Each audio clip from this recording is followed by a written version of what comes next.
Olá, sejam bem-vindos ao nosso canal NS Esporte Gol, seu canal do esporte. Estamos aqui para falar da seleção parintirense de futebol que estreia hoje na Copa da Floresta 2026. O selecionado parintirense vai enfrentar a seleção de Boa Vista do Ramos. A competição nessa primeira fase é realizada na cidade de Inhamundá. E a primeira partida da competição será entre a seleção de Inhamundá contra a seleção de Barreirinha. Nós conversamos com o presidente da Liga Desportiva de Parintins, Aderson Bezerra, que fala da expectativa para mais uma participação da seleção de Parintins no evento esportivo.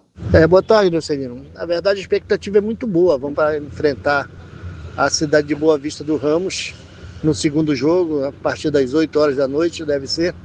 E nós vamos estar lá com toda a expectativa muito boa, mudança muito grande no time.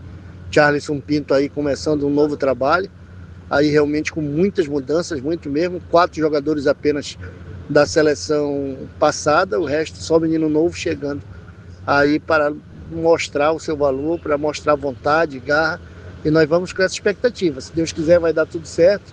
Vamos lá em Inhamundá, tentar trazer a classificação aqui para o Parintins. Como eu falei para você, vamos enfrentar hoje Boa Vista do Ramos, e queremos agradecer o apoio da prefeitura aí, que nos deu toda a logística, lancha, o prefeito Matheus, a vice-prefeita Vanessa, e também o secretário Luan, que tem nos ajudado bastante.